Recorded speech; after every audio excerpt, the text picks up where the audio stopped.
Hello! ఈరోజు ఒక్కసారి మిమ్మల్ని మీకు గుర్తు చేయాలనిపించింది. చాలామంది అమ్మాయిలు పెళ్లి తర్వాత ఏం ఆలోచిస్తామనంటే, నేను పెళ్లి ముందు వరకి చాలా జోవియల్‌గా ఉండేదాన్ని కదా! చాలా జాయ్‌ఫుల్‌గా మూమెంట్స్‌ని ఎంజాయ్ చేసేదాన్ని కదా! నేను చాలా అచీవ్ చేశాను. చాలా చాలా వండర్‌ఫుల్ మూమెంట్స్ అనేవి నా లైఫ్‌లో ఉన్నాయి. మరి పెళ్లి తర్వాత నేను ఎందుకు స్ట్రక్ అయితున్నాను? నా చుట్టూ ఏం బౌండరీస్ అనేవి ఉన్నాయి? ఎలాంటి దాంట్లో నేను ఇరుక్కుపోతున్నాను? ఎందుకు నేను ముందుకెళ్ళలేకపోతున్నాను? ఏంటి నన్ను స్టాప్ చేస్తుంది అని చెప్పి చాలామంది ఆలోచిస్తారు. రెండో విషయం ఏంటి అనంటే, ఎప్పుడు కూడా రిలేషన్‌షిప్‌లో వన్ సైడెడ్ సారీ వెళ్తూ ఉంటుంది. ఆ వన్ సైడెడ్ సారీలో ఏం జరుగుతుంది అనంటే, ఆ అమ్మాయి తప్పు చేసినా, చేయకపోయినా కూడా తనే సారీ చెప్తూ ఆ రిలేషన్‌షిప్‌ని కాపాడుకోవడానికి ముందుకెళ్తూ ఉంటుంది. వెరాస్ ఆపోజిట్‌లో ఉన్న హస్బెండ్ ఏమనుకుంటారంటే, తప్పు చేసింది తనదే తప్పు కాబట్టి తను నాకు సారీ చెప్తుంది. నేనేం తప్పు చేయలేదు అని చెప్పి ఆ ఎమోషనల్ ఫేజ్‌లో తనుంటారనమాట. ఇక్కడ అమ్మాయి ఆలోచించాల్సిన విషయం ఏంటి అనంటే, నన్ను నేను రీబిల్డ్ ఎలా చేసుకోగలుగుతాను? నేను సెల్ఫ్ రికగ్నిషన్ ఎలా పొందుకోగలుగుతాను? అనే గైడెడ్ సెషన్స్ అనేవి మీకిక్కడ దొరుకుతాయి. ఎందుకండి ఆలస్యం? ఎందుకలా ఆలోచిస్తూ, ఏడుస్తూ ఎందుకు కూర్చుంటారు? ఇక్కడెవరు మిమ్మల్ని రిలేషన్‌షిప్‌ని దాటి వెళ్ళమని ఎవ్వరు చెప్పరు.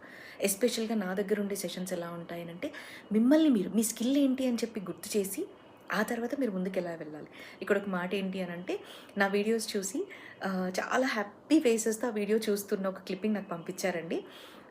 నాకు చాలా హ్యాపీ అనిపిచ్చింది. నా వల్ల ఒకళ్ళు నవ్వుతూ ఉన్నారు, నా వల్ల ఒకళ్ళు సంతోషంగా ఉంటూ ఉన్నారు అనంటే, అంతకంటే మించిన హ్యాపీనెస్ ఏముంటుందండి? ఇంకెందుకు ఆలస్యం? అలాంటి లైఫ్ మీకు కావాలి అనంటే, మీరు చదువుకున్నా, చదువుకోకపోయినా కూడా మీరేం చేయగలరు? మీరు ఏం చేస్తే మీ స్కిల్ అనేది, మీ నైపుణ్యాలనేది ముందుకెళ్ళగలుగుతాయి అని చెప్పి సెషన్స్ అనేవి నా దగ్గరుంటాయండి. ఇంకెందుకు ఆలస్యం? ఇంకా ఎవరైనా అలాంటి సిట్యుయేషన్‌లో బ్రోకెన్ హార్ట్‌తో అంటే నన్నెవరు గుర్తించట్లేదు అన్న ఒక సిట్యుయేషన్‌లో ఎవరైనా ఉంటే కనుక నన్ను కనెక్ట్ అవ్వడానికి ప్రయత్నించండి.